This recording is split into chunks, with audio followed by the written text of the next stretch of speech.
Okay, we're about, ooh. Okay, I'm closing my countdown timer here. Ooh, ooh. Okay, we are live. So we're live on Facebook and we're doing a Zoom here. So thanks again, everyone, for showing up today. Really appreciate it. Everybody who's paying attention on Facebook and to those who are in attendance today here. And I just want to introduce quickly my co-host, who is actually my sister, the, the amazing Cindy Lamug. She's also an author and illustrator. And she's actually participating in, I believe, the SCBWI portfolio thing, right? The summer conference. Yeah. So that's coming up in August, you said? So next month? Beginning of August. Okay. Yeah, the first weekend of August, I believe. Okay, nice. That'll be exciting. Yeah. For some of you guys who are watching this, don't know what SCBWI is. It stands for the Society of Children's Book Writers and Illustrators.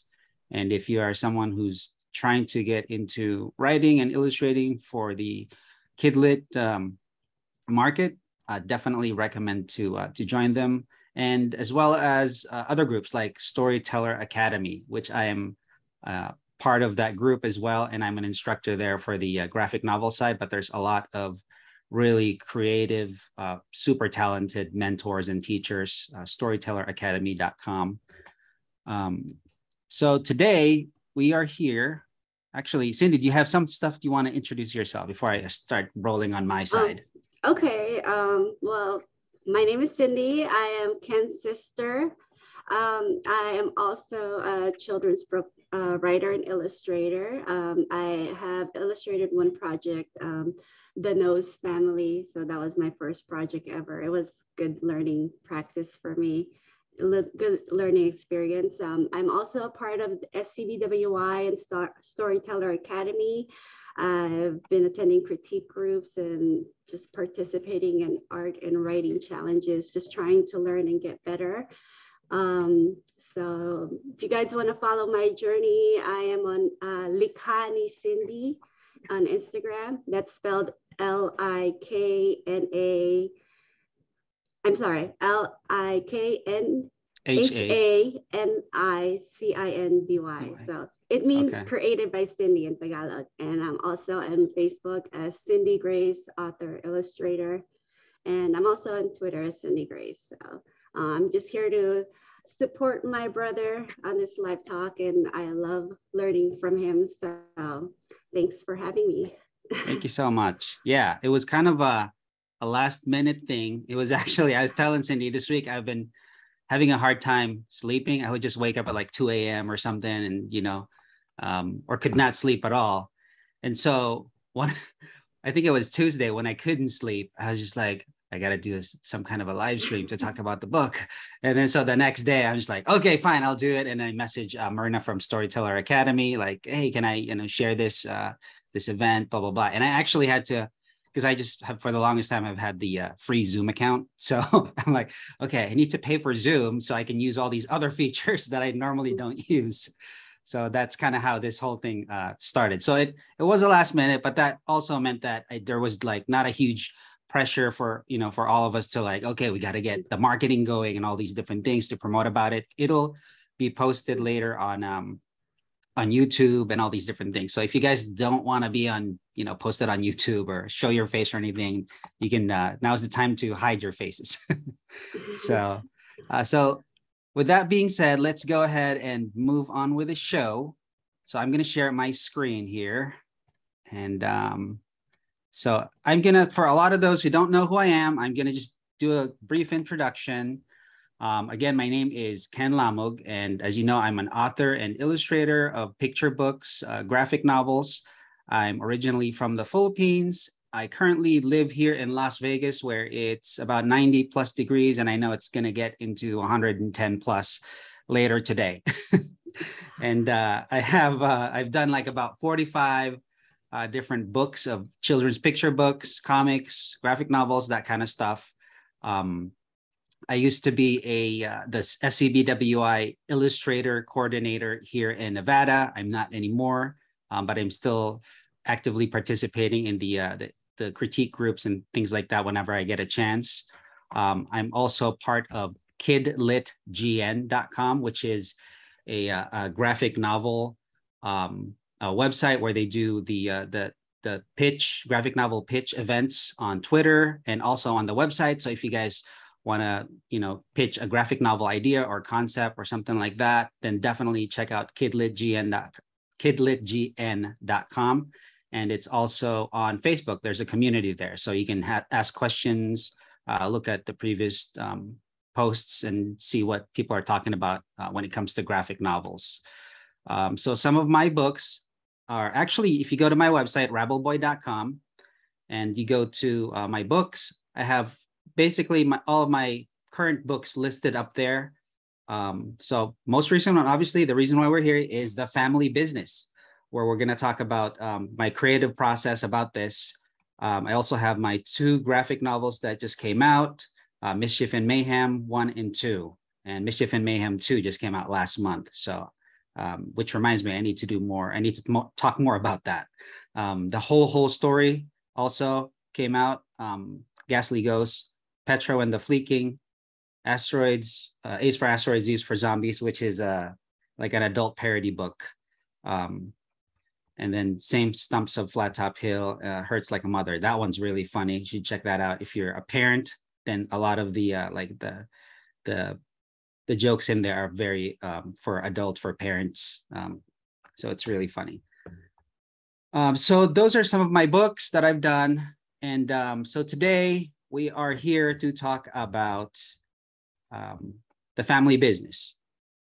Oh, and I wanted to mention the author of The Family Business, Lenore Appelhans.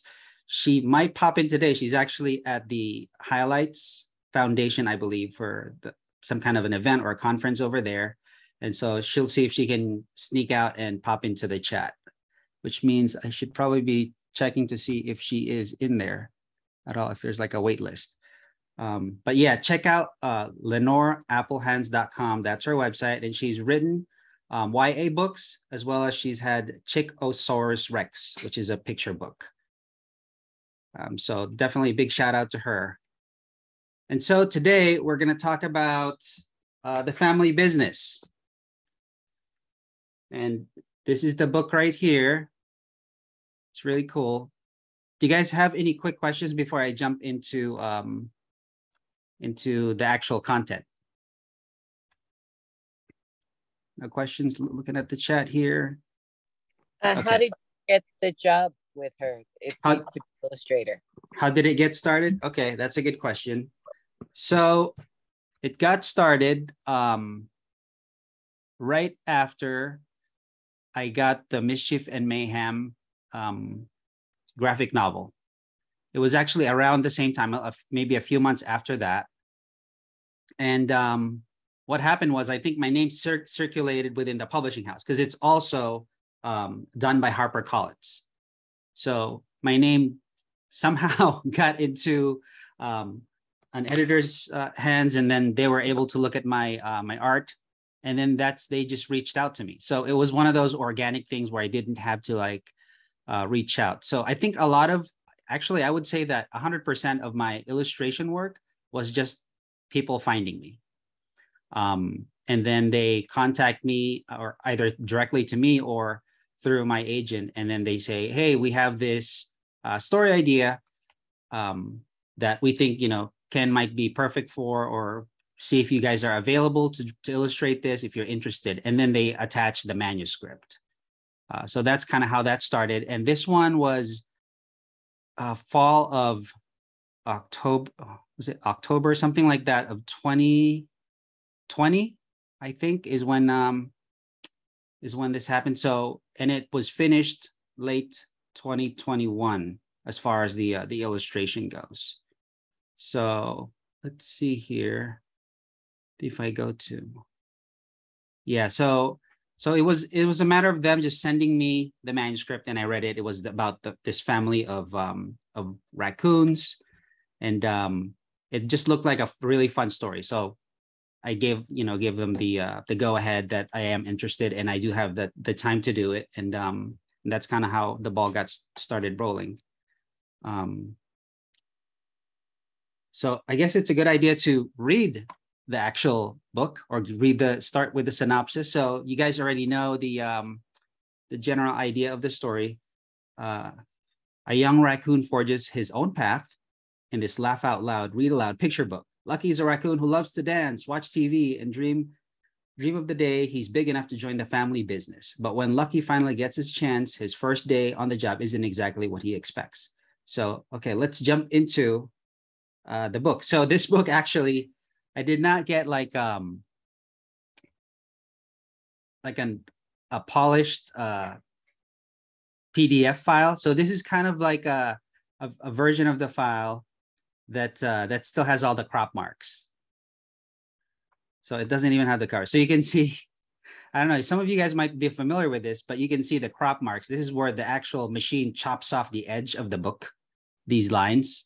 So this is kind of the guide for the machine. So they chop that off, and then whatever's inside that line, that's actually what gets bound in the book. So I was asking for the PDF file, and this is what I got. So we'll use this for now to read it. We don't see that.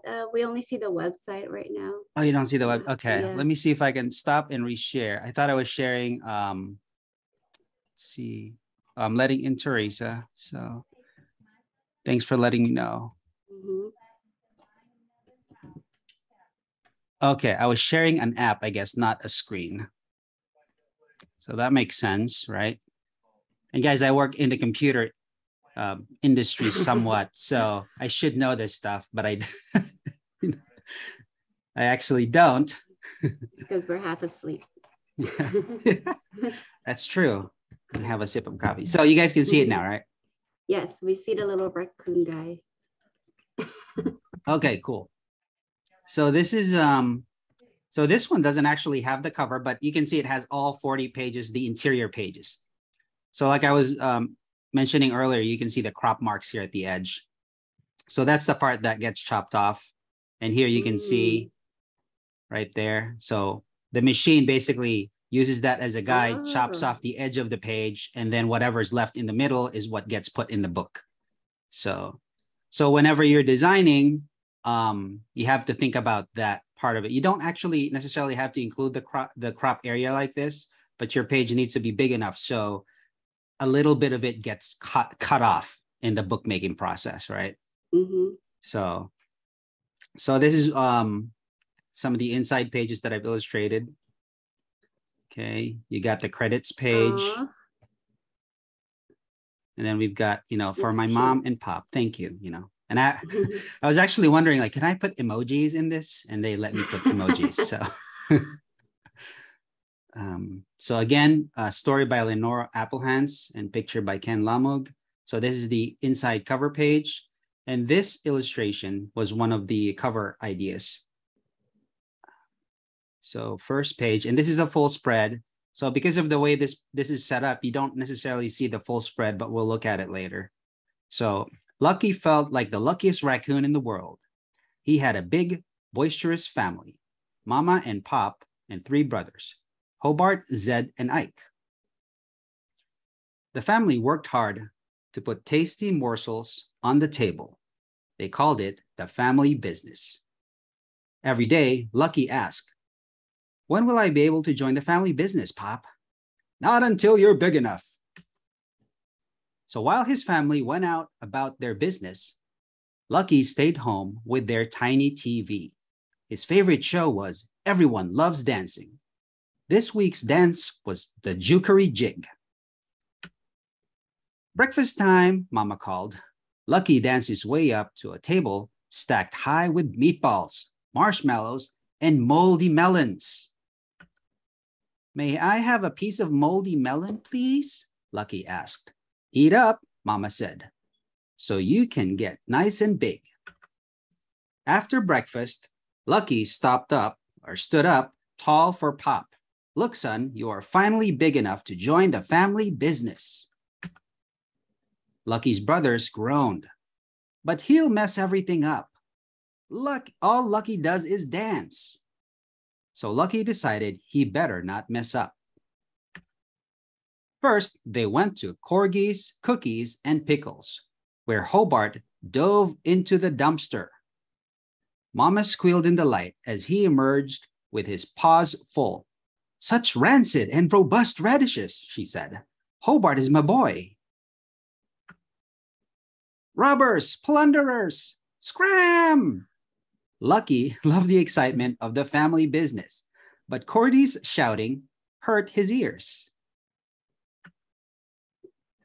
At the fairgrounds, Zed cannonballed into a compost pile.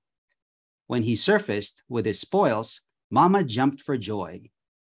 Such stringy and mushy corn cobs, she said. Zed is my boy. Thieves, prowlers, skedaddle. Lucky liked being part of the crew, but this business made his head pound. The third stop was Farmer Ollie's orchard, where Ike darted under the fence to load up his arms with fruit. Mama took a big bite. Such mealy and wormy apples, she said. Ike is my boy. Bandits, brigands, be gone! Lucky was beginning to have second thoughts about the family business. It gave him a giant stomachache.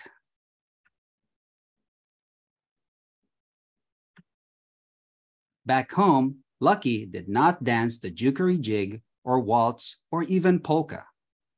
He stamped his foot and said, Our family business isn't a business at all, and I don't want to do it.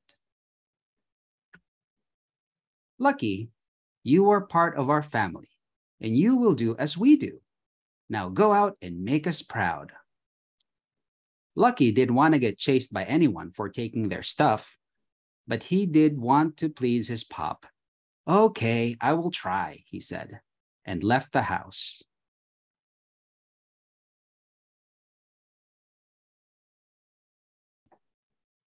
The basic creative process as an illustrator, how I went through all kind of like, I try to break it down into sections so it's easier, but it's kind of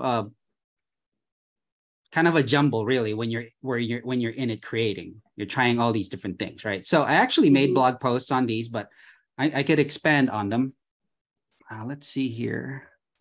And if you guys want to see more on a certain thing, just let me know. So I created like a 3-part thing that talks about how the process works. Let me see here. We got some chats. Okay, thanks guys and gals. Let me see. I don't see anyone that's trying to get in, so I think we're good. Okay, so yeah, if you want to kind of reread some of the things that I'm going to be talking about, it's going to be on my website on the blog section, rebelboy.com. So the first part is really when you get that manuscript, you got to think about who this character is, what they're going to look like, right? So what I usually do is try to look at what's out there and try to kind of just marinate on the idea of raccoons. So one of the things that I did initially was really looking at a lot of different raccoon photos, right? That's kind of a normal first step. So it's just trying to find inspiration of like, what do raccoons really look like? Because I'm trying to illustrate this character or this whole family. And I'm trying to find out like, what are they going to look like? Are they going to look cartoonish? Are they going to look more realistic? Are they, what are their expressions? What are the distinct features that makes a creature look like a raccoon? So obviously you've got like their little mask, burglar looking face.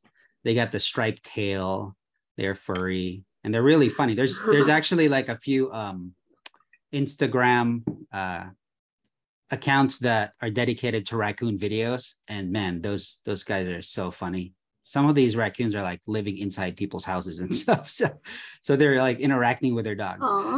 And these are the red pandas, right? Yeah. So they've got this red panda, which I don't know if they're actually part of the raccoon family, but maybe someone knows, but I think they are. Maybe they're not. But I was looking at that as well. I think they're more prominent in Asia, based on, especially after that Turning Red movie came out, right? And then another one that was pretty interesting is in Japan, they've got what they call a tanuki. Is the red panda the tanuki, Cindy? Do you know? No, I don't know about that. I'm trying to Google and see. Yeah, that's another one that's kind of like a raccoonish type creature. They said it's related to the giant panda. Oh, okay. So it's not So considered. this one's kind of like an albino looking oh, wow. super white raccoon. That looks cool. Yeah. It's like one of those. This is a fox, some kind of a fox. They're so cute. So basically, I go to Pinterest or I go to Google and I'll just search for different images, right? And I'll just save them to my computer, or on Pinterest, you can just pin it. That way I can kind of like sit on that idea and think about it for a while and really kind of capture the personality, capture the proportion of the characters, because how big are they going to be? Plus, are they going to be wearing outfits, or are they going to be, like just kind of like naked raccoons, that kind of thing. So all those different things play into designing the characters. Like this one's a little chubby raccoon, or I think this one is like the hair needs to like shed or something. So fluffy. Yeah, right there. It's because it's snowing. Yeah. So they get fluffy. Oh man. So these guys right here. Oh, I love that picture. Yeah. So this one, so again, here they're living in a tree. Like I had to look up, where do they actually live? Are they living in a tree? Do they usually live underground? Like these things that I'm not super familiar with. Of course, we got Rocket Raccoon. And then here's some like illustrations, how other people have drawn raccoons. So that's another way of doing your research, trying to figure out how others have done it. And is it something that you want to copy? There is importance in using like characters or character design that's kind of already being used in the mainstream convention. That way it's easy for people to understand, like how do they differ from illustrations of other creatures like foxes? Because that's one of the things that I struggled with earlier in the process was my characters kind of looked like foxes. So I had to really, make them distinct enough that they don't get mistaken for that. So here's another way of illustrating, a raccoon. So it's super cute. But again, I got to ask myself, do I want to illustrate it looking kind of like this, or do I want to do it differently? So here's another style. So here, you want to go a much simpler looking, character. So here's a bunch of different ones, give you ideas for outfits and stuff like that. These are all kitties though. So it's just trying to find inspirations, especially if, so like for me, I kind of like to change my style depending on the project. I don't stick to one illustration style each time. So it kind of makes it difficult because, okay, now I have to like reinvent the style, but at the same time, it makes it interesting as a creative person to kind of challenge myself and like use different tools, different techniques, and that kind of thing. So yeah, that's the thing with me too. I have a hard time sticking with one style. Yeah, but then once you do decide on that one style, then you gotta use that for the entire book. Make sure it doesn't change, because that has happened to me where I started drawing it one way, and then towards the end, it started to change because I kind of liked something else better. So now I have to go back to the first page and like redo it, That's why they say you have to create like a character design sheet where you have the character in different positions, and you can use that as your main reference. Main reference. So again, it's just looking at other books. So like this one right here has a more I guess I would call it like vectory, because it looks like everything is more like shape is more defined on all these characters and objects, versus like the more painterly, more texturized look, right? So these right here, it's not that it's a bad thing, but yeah, it's like you just got to ask yourself, do you want to draw it that way? So this one, as you can see, it has like beautiful lighting. So that's one of definitely the things that I've kind of done in my previous work is like, I love using lighting when I can. And I did that here. So I'll show that to you guys. So here's another cool one. Has a more watercolor feel to it, uses a different brushes, more organic feel. So through, see, this has more of a texture in the background, but has a kind of like a pencil thing going on here. So these were actually all the images that I saved to my computer, and I just uploaded it to the website. I'm like, here you go, guys. This is what I used for this book. I don't know if you'll actually see a connection between these pictures and what the final book turned out as. So here's a different book, how they illustrate the raccoon. So I could have gone like very realistic with the raccoon, but I wasn't feeling go in that direction, but that was an option out there. So this is a cool one. It looks like little dolls. That was, you know, like almost like a stop motion animation type thing. So there's a ton of them. Oh, I definitely looked at chipmunks, Chip and Dale. So because of how their poses are, the proportions. Yeah, the curve of the body. Yeah, it's a good reference. So so that's super important. Here's more, I think. There's another one. So like even the ears, you know, like these, they have small ears. Some raccoon have like bigger ears, how they draw them. Like this raccoon has a big ear, the shape of the head. So it's like you can do it so many different ways. Like look at this, has a pointed ear, you know. Plus it's kind of hard too for the raccoon. Like how do I draw it when the raccoon is a little bit sideways? How does that snout look like, you know? And this one has more of a pointed tail. So the others have a rounded, puffier tail. And this has a kind of a more realistic feet. You can see how it just goes down like that.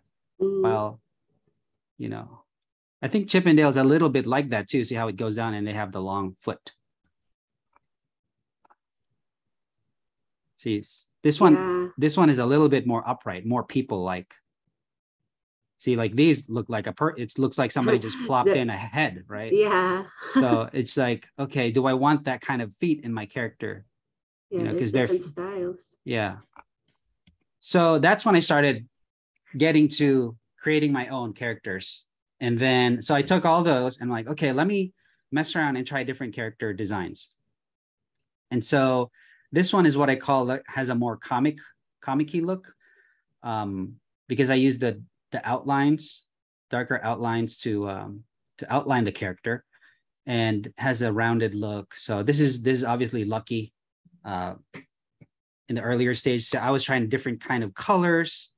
So in the original creation, I was thinking of just like trying different colors for the characters, because I wanted to have each of the kid have different characters or different colors, sorry. So I was like, okay, maybe one of the kids have like more of a teal color. One of them has a bluish tint, you know, that kind of thing. It didn't end up being like that. It ended, well, actually a little bit, but not as obvious, I guess. So that's kind of the comic-y look design. Here's a more sketchy style that I created. So this one has more of texture. Again, this is these are the images that I basically sent to the art director and editor. Like here are some really, really rough character concept ideas that I'm thinking, what resonates with you? And usually what they do is they'll take those and they'll mull it over for a little bit. Sometimes it involves the writer, like they'll send it off to the writer and then get the writer's opinion. The editor will look at it, or the art director will look at it. So again, I'm trying to actually really simplify the outfit, but at the same time make it so that it stands out. You know, because you don't want to, I think especially for children's books, didn't want to overcomplicate like what the characters look like.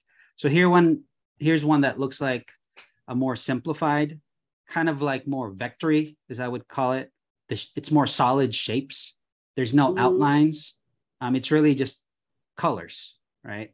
Oh, okay. So this one has big round head, but look at the hands and the feet. They're kind of just like sticks. Yeah, really, really simple. I'm trying like, okay, maybe it'll look good this way. This one has a different pattern on the face. See, some of them have like this mask. Some of them goes like this. So, so it's a different way of drawing the mask part of it. You know, bow tie, is that the character or not? So, and then here's kind of like getting closer to what the final one looks like. So I kind of tried to retain the texture and in the fur, but at the same time trying to just simplify the outfit in there. You know, I actually put more clothes on them because on some of the earlier ones I didn't have clothes. But here I'm like, okay, we're moving forward with them. I think that was a discussion actually, if they have clothes or not. I think that was one of the questions when I was talking to the art director, like, do we put them in clothes or not? So, and I think we went this direction. So this was, I think these are the brothers. So, and so now, so after a bunch of like revision, I finally landed on this. So this is Lucky, and this is actually very close to the final one, and is trying to figure out motion and the expression. So this is Lucky dancing. And this one, I think, made it into the book, this pose. Lucky running, Lucky when, you know, he's sad. Yeah. So, and then I tried to, now that I have an idea of what Lucky looks like, then I can create the family members based on what his character design looks like. So now I can kind of have an idea. They have to be related, so they all have to look similar, but they have distinct features. As you can see, I incorporated some of the dark shades here. Actually, I'm looking at the book. Actually, this type of mask didn't make it into the book. I looks like I stuck with a regular mask look. So, but that was I think one of the problems was with this type of mask, or I'm calling it mask, but I don't know if that's the right terminology. But that fur color variation is with that, it looked like he was a fox. I think that was one of the thing. Like, so the circular mask was more distinct to raccoon, like, oh, that's a raccoon. But with this, it could be mistaken that he's a fox. So that's why we switched and stuck to that other look. And see here, it's basically them, but you know, different outfits. So during this stage, at least my style is to not put way too much time on it, because I wanted to get the essence of the character instead of like really finishing it, because they might say, I don't like it, and you just spent so much time creating it. So once the character design is done and we're kind of approved, then we're basically hitting the ground running, and it's a matter of creating the inside pages. So let's go through that. So let me see if I can find the page breakdown here in my files.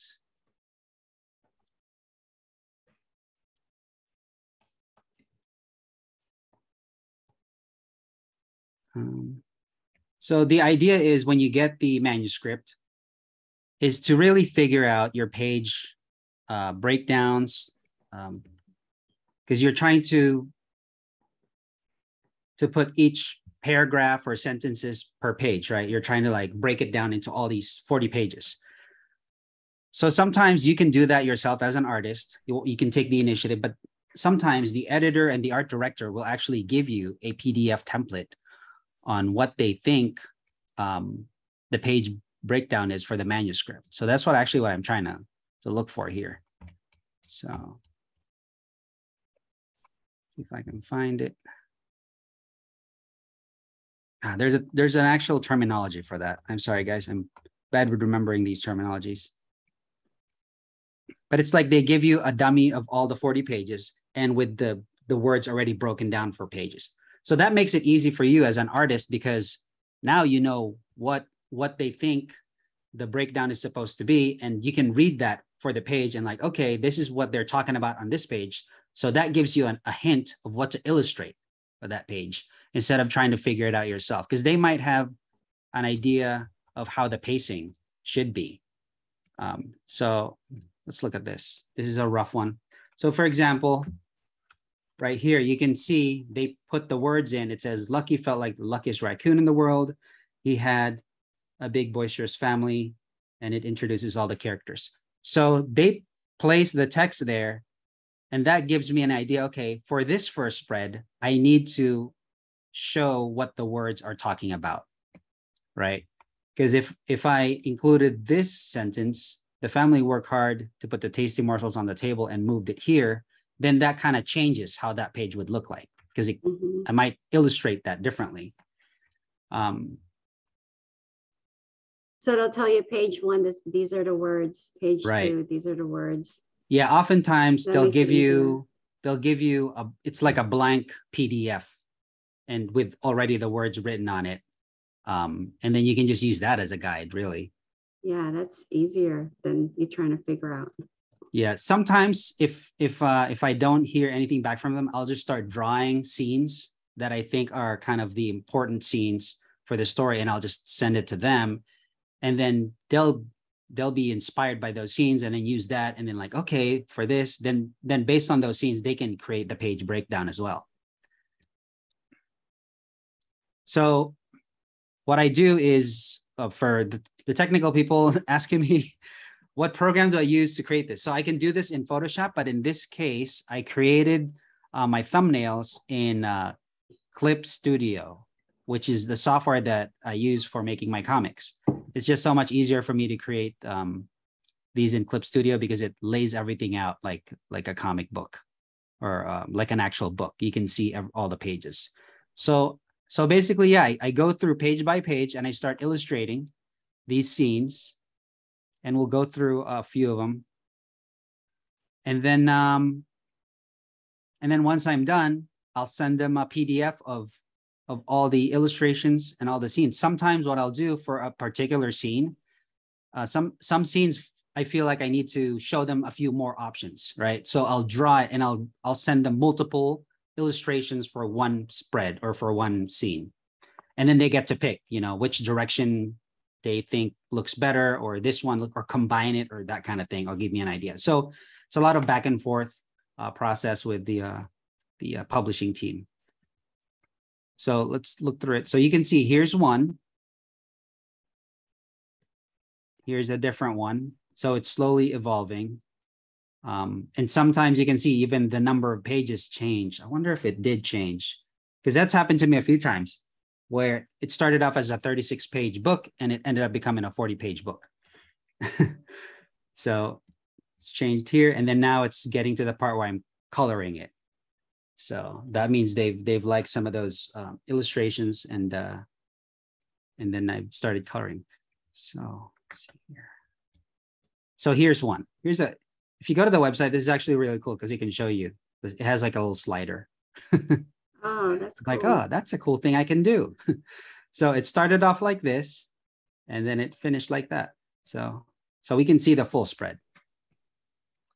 So this is obviously the opening scene. And a lot of this is actually inspired by Benji Davies, I think. Yeah. So if you look at if you like that style, he does it really well. So here's one of the first iterations of this page. As you can see, I have the composition a little bit differently. I had it here. That way, when you first open the page, you can see Lucky right away. Mm-hmm. Lucky felt like the luckiest raccoon. I had the word here. That way it's like, oh, you make that connection between Lucky and the words. You know that that's Lucky.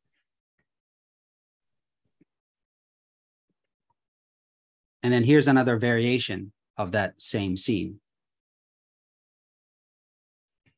So Lucky's right here in the corner, but you see I put an L on Lucky this time. That way, okay, in case, because we got all this action happening, I don't want the audience to be confused who Lucky is. So I put the L, and I think that kind of stuck throughout, and we started putting letters on each of the characters. And so it's like a combination of all these different things. See, as you can, I tried this thing too with the raccoon hands. You can see like where they don't look like hands, they look almost like claws.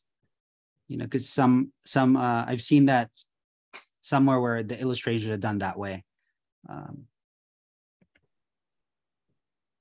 So, and then we arrived at kind of more of the final composition. So you guys are like, oh man, this illustration sucks. But super early in the process, that's kind of just how I draw my pages. It's super rough, very loose.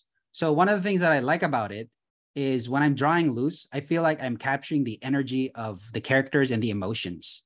It's like when you're doing like a really rough sketch on a paper, and you're like, wow, this illustration is great. But then when you start inking it and adding the lines, and you're like, oh, something is weird. Like I felt like it lost something, you know? And that's kind of how I feel when I'm creating sketches. Like I feel like the sketches are fun, you know? They're like, look at like, they're just, you know, so much action. They're fun. They're wacky. It's loose. Nothing is really like defined, because I think your imagination fills in the rest of what's missing. And so that's kind of how I start doing it. I just want to capture the energy, the composition of the page. So right here, what I like about this page is you can see Pop right here on the left, and then you see Lucky right here. It's almost like they close off the page. Pop is looking this way and Mom's looking this way. And then you know, the other raccoon's looking this way. So it kind of draws your eyes into the middle of the page and kind of locks you into that spread. So that's what I really like about this, the composition of this page. And your eye just flows, you know, you get the background, you get the big tree. It creates this world for you of where these raccoons live. And then the coloring is a whole nother process. That's a whole nother. But I really like, you can see like the textures look, I think I spent a ton of time on this page. Yeah, it's one of the earlier pages that that I created. So when you're still starting on the book, you're like, oh, you got all this excitement and energy, and you're like, oh, I'm gonna do all these little details, all the fur, you know, like all those things take a lot of time. And the grass. Yeah, nice. I try not to use like pre-made like grass textures. I do it like by hand, right? You get to get that organic feel. Yeah, because people can tell if it's something, oh, that's computer generated, you know, they can kind of tell. So it all looks the same. Yeah. So let's move on to the next page. Another page that we can talk about is this page. It's a really fun page. So this is the page. It started like this. Again, really rough. Like who made this? I had my son do this. It's super sketchy looking, right? It's like, is this guy like really a professional? He got paid to do this. So let's look at this. So this is what it looks like.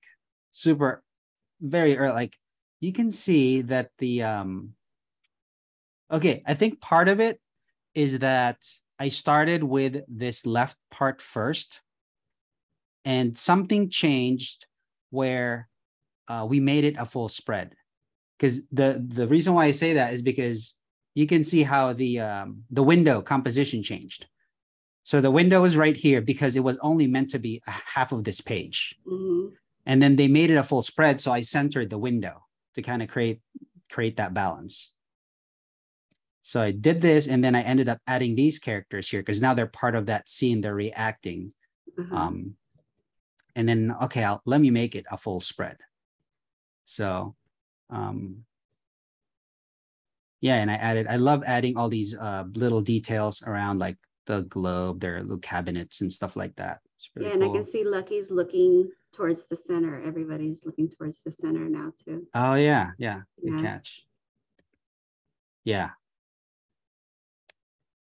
So, and this is how so this is actually not even this is one of the earlier versions, and I can tell because you can see here, they don't have a lot of texture in them. So you can see in the final version, there's texture in the characters now, like in their fur. See right here, it kind of looks just like, let me just color it in, you know? Color. That's it. Still looks good though. I liked it that way too. That's why I didn't really put heavy texture in it, because I didn't want to mess it up, because it's easy to muddy it with like lots of textures and making it look blurry. And I think I'm overdoing it with texture now because I'm like trying so hard.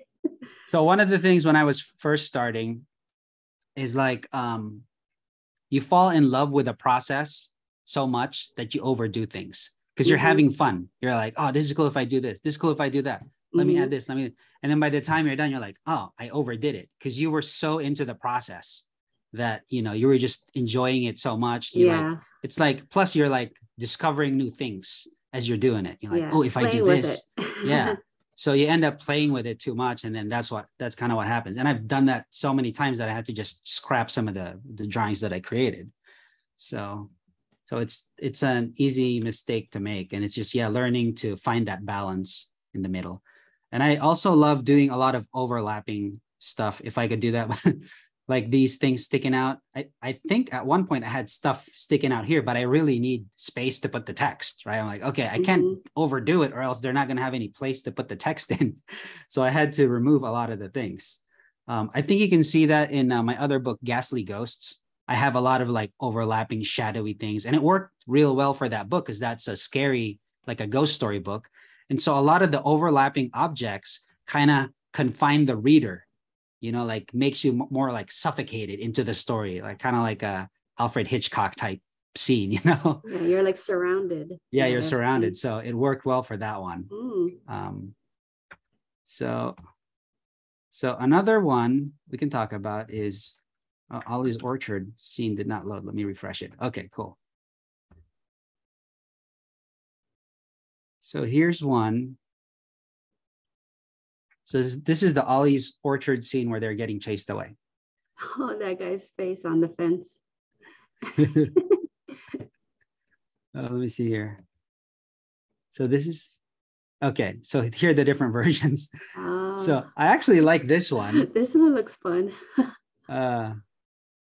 So yeah, they're all, I'm trying to think like why it wasn't picked.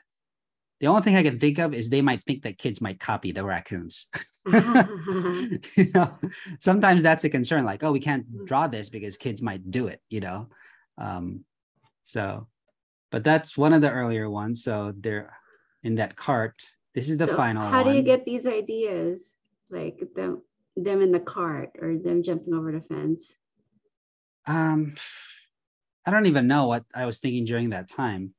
It's possible that I saw something like that, or it just came out of nowhere. So I don't want to take credit, like where it doesn't belong. So yeah, it could be just a mix of like a lot of different things.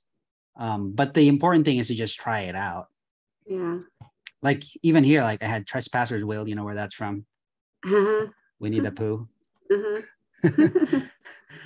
That didn't make it. They're like, no. Remove that. Yeah.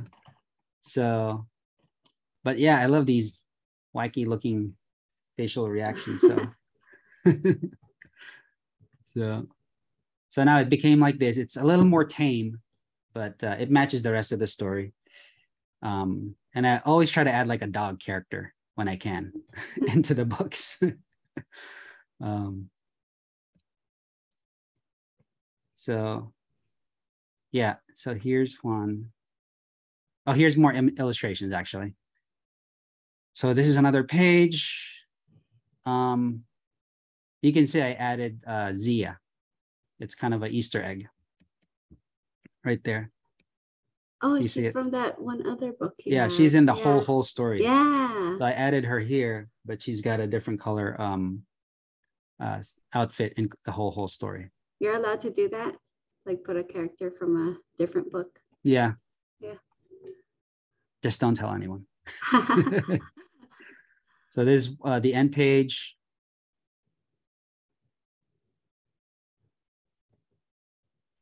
Here's a scene where Lucky's sneaking into Ollie's house. Have a chicken back there. So as you can see, like my bush really is just a solid color, a couple of shadings, and some squiggly. Okay. You know, not overly complicated. Like these right here, the grass, kind of just a color, really, if you think about it. With just the only unique thing that I've probably done here is I used a like a shape brush, think in Photoshop, where it adds like these jaggedy texture around it. Not necessarily texture inside the brush, but texture on the outside of the brush. Yeah. So same thing. I try to stick to like only a couple of brushes. I don't try to like overdo it. Because then I used to do you that. Forget, you forget what brush you used. Exactly. I try to organize my brush. I put the most used one on the top, because that's what happens. I'm just like, shoot, what's the name of that brush? I wrote it down on a sticky note. Now I lost it. I don't even know what's the name of that brush anymore. I've done that before. Because you can, like, there's thousands of brushes out there. You know, you can easily just download 1,000 brushes and you don't even know what to use anymore. So I tried to do like this consistent color for the lighting throughout. So if you look through the book, the colors are kind of tied in with that color, the like a teal, earthy, warm color. You know, in the floors, you can see it's right there. You know, here on the sand, and even here in the background, it kind of ties the whole book together. Oh, let's look at this one. The pink trees are pretty. Yeah. So this one's cool. So you can see the same thing. Kind of, this is actually the 4 is really one solid color with a gradient. And then I create a new layer on top of it. And then I start adding just like a texture or a line here and there. So this is just a solid brush. I just brush it that way. And then it creates a shadow effect, you know, and it's just a combination of all these different things that gives you the illusion of like there's more. And I like adding all these different little knickknacks that they have. So I'm assuming like these are things that they found throughout the neighborhood. You know, marshmallows, carrots, moldy melons, all these different things, their food. Pamela says, can we go back to your end page and have you say why you chose leaving the page? Ooh, and MC leaving the page. So this one, story? So this one ties into the last scene of the book where they're dancing and it's kind of fall. You know, the leaves are falling down. And there's just something, to me at least, I don't know if it's like from a memory or something, kind of has like a cinematic, you know, like almost like a closure moment when it comes to like it's fall and the leaves are falling kind of thing. And, you know, it's like the weather is changing. I just have that kind of like emotional feeling to it. So plus Lucky's doing something good, helping out, cleaning up. So, but it definitely ties into the last scene of the book where they're dancing in that what is it? The town square. Let me see if I can pull it up for you guys here. Yeah, she also said, were you using your illustrations to show the seasons changing? I don't think consciously I was, but towards the end, it definitely happened that way. See here. It's like I saw watermelon at one point to suggest it was summertime. And yeah. it looked as if you were, I don't know. And I wondered if you were doing it subconsciously, if you were aware that you were showing the, you know. Yeah. It's now I'm curious. I want to ask Lenore, the author, if she wrote it that way. I'll message her about it. So yeah, but illustration wise, if you think about it, so this is the final scene, right? So yeah, the leaves are falling and things like that. And it does have that fall vibe to me. I'm trying to think. I wonder when I created this. Because I don't know, like, did we go somewhere where I saw this, or was, you know, like that influenced me about it? Because this feels like an old town San Diego vibe to me. You know, where there's music playing and there, you know. Yeah, but I don't know. It's a good point. Yeah, so that's kind of how it ties in for me, at least.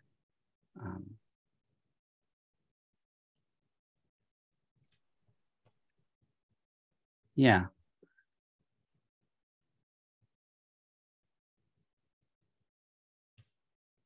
So what else do we have here? So this one, and we've got this. This one's kind of has a springy look, right? Yeah, that's when I trees. noticed it. I'm like, I saw the balloons flying, Mm-hmm. and then in another one there was watermelon on the table, and I thought, oh, Yeah. it's summer, Yeah. fall. I was just wondering. Good catch. So this one obviously it has an Asian influence here. We got like the cherry blossom, even the bridge, right? Mm-hmm. Very reminds The you of koi like, pond. yeah, the fish and all that stuff.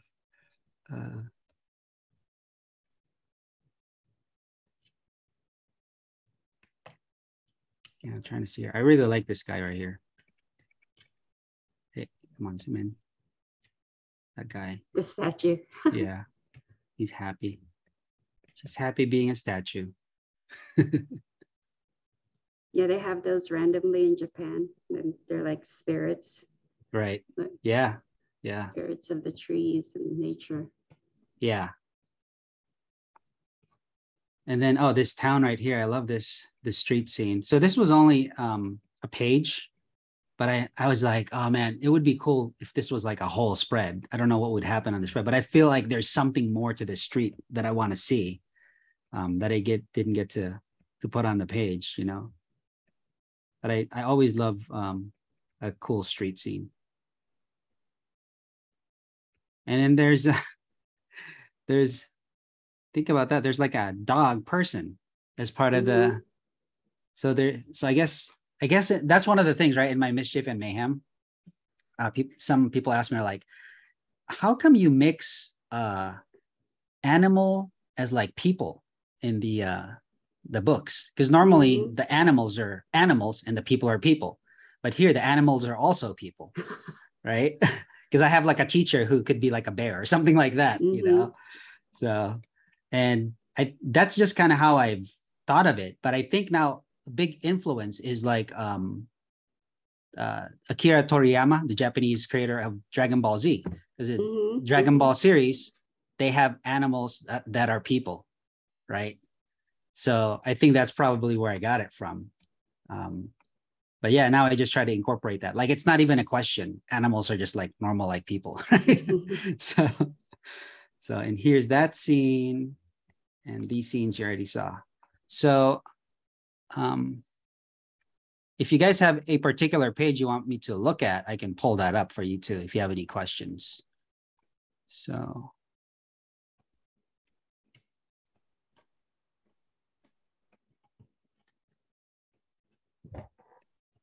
Okay, so now we can look at the creation of the covers, which is kind of the final part of this. And it's the same. So you can see the final cover. Already seen that. And here are some of the cover concepts. We'll just go through it. So basically, it's the same process as creating a sketch for an interior page. It's just a matter of like pumping out different ideas. The important thing for the cover is obviously it's important because it's the first thing that your reader will see at the bookstore, and that'll catch their eye.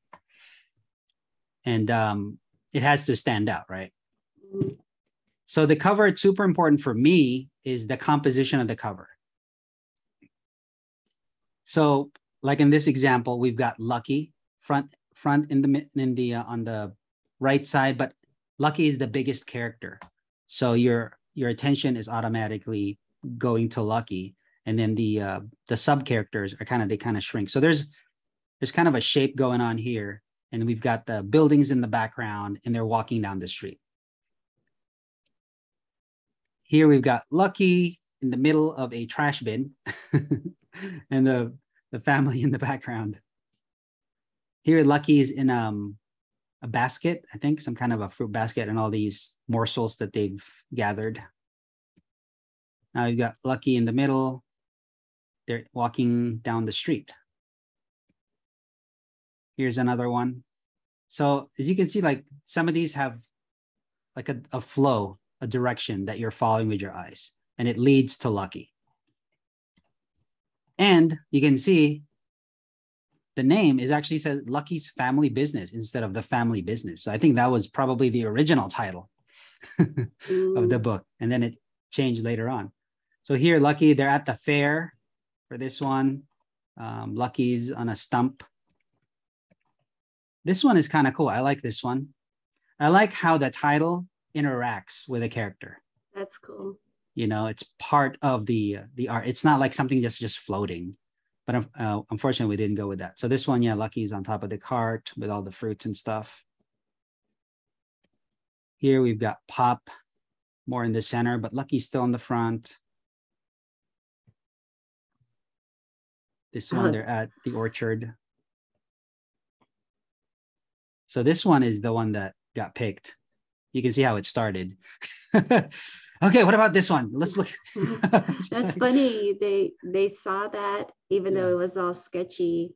They were like, "That's the one." Yeah, That's let me the just one do we it in want. 2 seconds. That looks like a 2-second drawing, right? Like, what do you think of this one?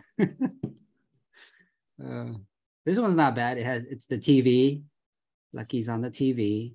So I try to use elements that are in the book, incorporated in the cover. So you get an idea of what's inside the book.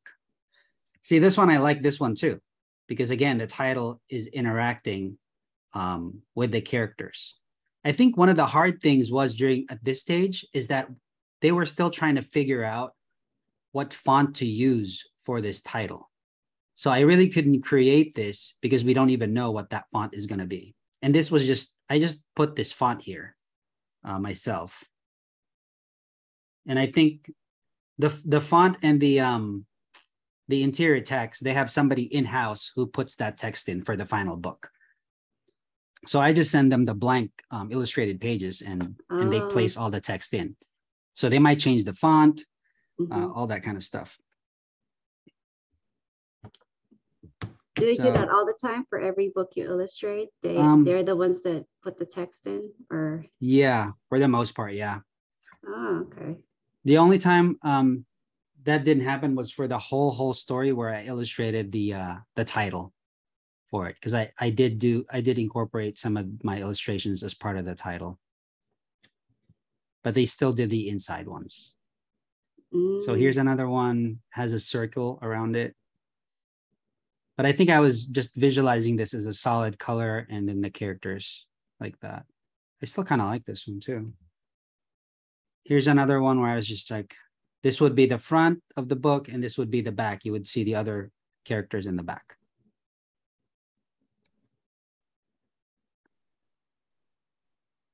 Do you get to decide that if you wanted the front and the back cover to connect, or did they tell you?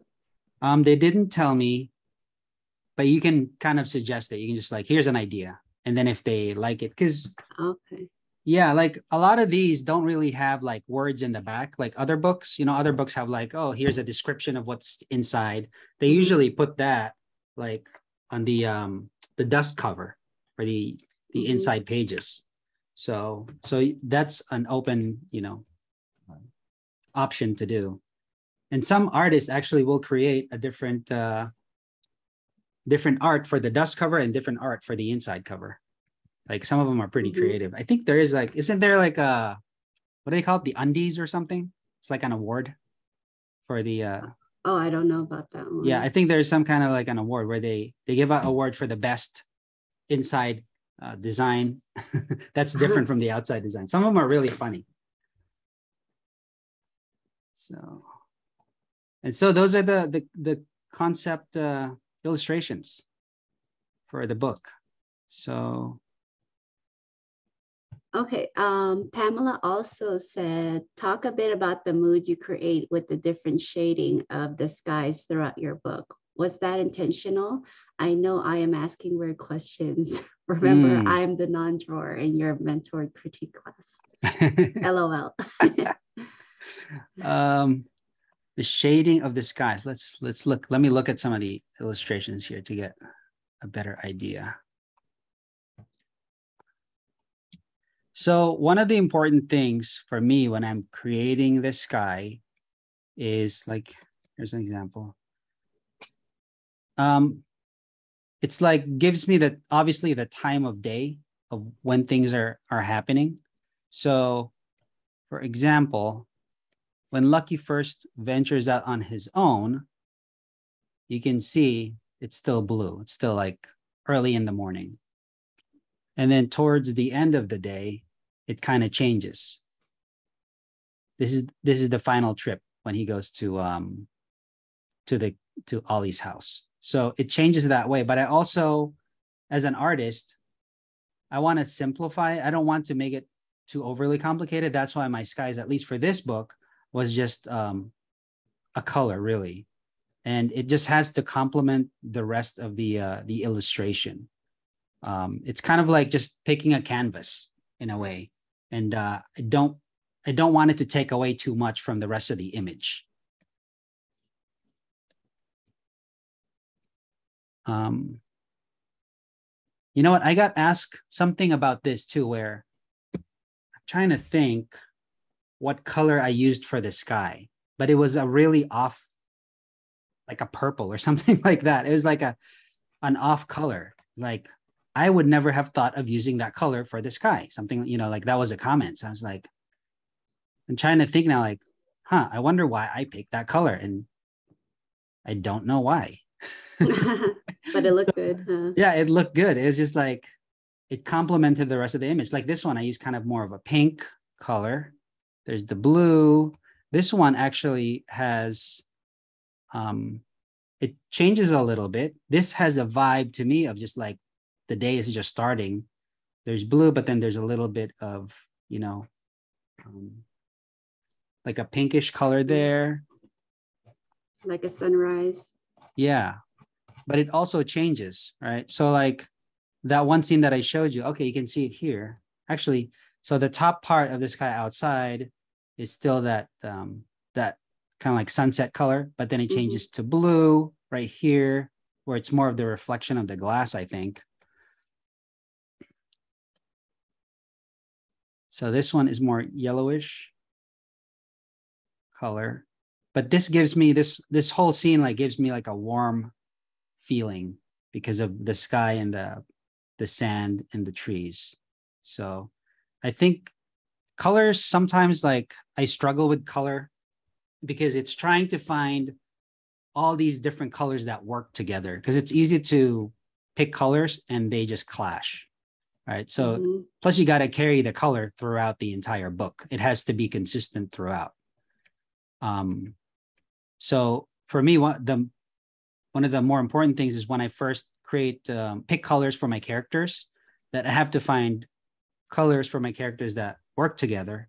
And then as I'm designing the background and coloring the background, the colors that I pick for the background also has to work with the characters. Like it's all melded together. Yeah. So I don't know if that even answers your question. I guess what I'm saying is I don't know. I was trying my best to be artistic about my answer and be like, well, the complementary colors of the color wheel from the era 1868 was invented by so yeah, one of the important things for me is to study what other artists have done as far as colors, and kind of really see what I'm feeling, because the colors can give you like certain kinds of emotion, like what you're talking about, right? So studying a lot of what artists have done there and what their color combinations are really helped. So I'm not taking 100% credit for the color palette for this book, but it's a lot of research, and it's trying to see what works. So it's a lot of trial and error.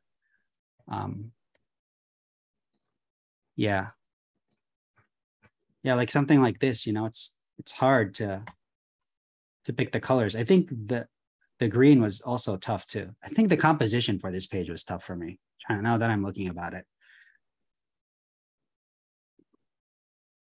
So there's so many things going on, right?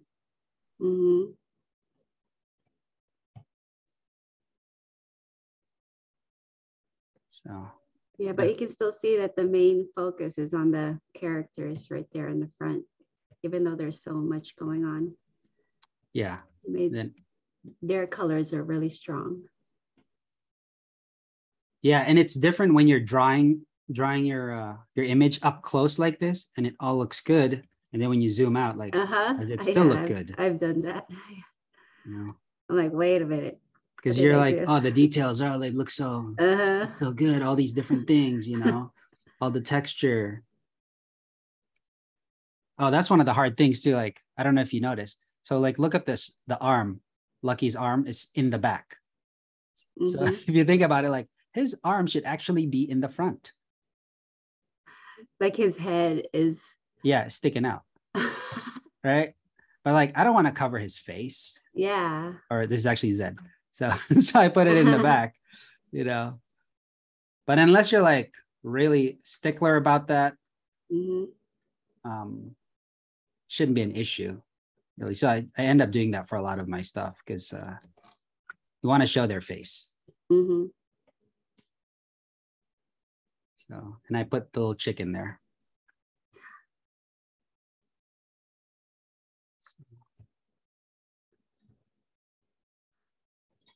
I'm learning a lot.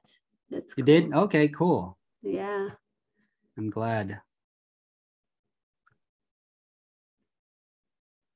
Yeah, I like how you shade it. It's not overly done because that's what I've been doing lately. I've been playing a lot with my shading and I'm overdoing it a lot because I think it's not enough. So I keep adding more and more and more. Do you use, I know you use an iPad, right? Yeah. So you use Procreate? Yes. And do you use multiply on the layers? I know this can get technical for some of you guys, but no, I did not. I don't know that feature. Oh, I think it's there, but like, okay, let me see what number page is this? 29. Multiply. Yeah. Oh, I see that. What does it do? Okay. Yeah. I will reveal a secret.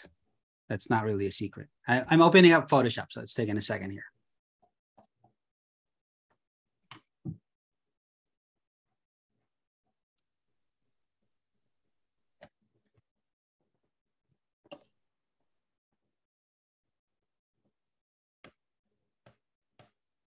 Cool. This is a simple, this is one simple trick that artists don't want you to know. Oh, okay. It's like one of those, so, okay. Let me see if I can shiny. So for example, because I know you like to create or put textures in your artwork, right? In your drawings. So problem is when you're putting textures and you're also trying to shade while putting texture, right? Because now your texture has to be dark. Yes. So what I do, and you can do this now that you said that there's multiply. So like this character right here, she's got, let's see here, trying to find, okay. So like this layer right here, it's called multiply. Can you see it? Yeah. What I'm hiding. So I'm showing you like the shadow part, right? I use multiply to create shadows. That way, it creates like the layer for multiply becomes kind of see-through and it creates a shadow. So if I turn off multiply for this layer, this is what it actually looks like. This is what the shadow looks like, this thing, right? But I set it to multiply and then now it turns into that. And then I'll lower the opacity, kind of make it more transparent. So now my shadow that's kind of a texture is on top of the illustration. Okay. So why is this important? This is important because if your drawing has, let me just try to do, if your drawing has all these different texture on it, you can keep the texture and still add the shadow without messing up the texture. So let's say you don't have the multiply layer. Let's do this. Sorry if I'm confusing. I'm trying to like explain this as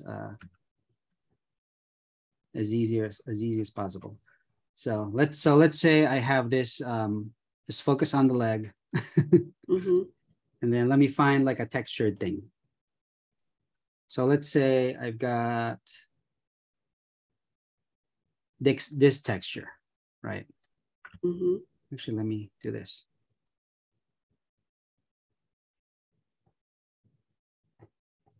So I have this texture, right?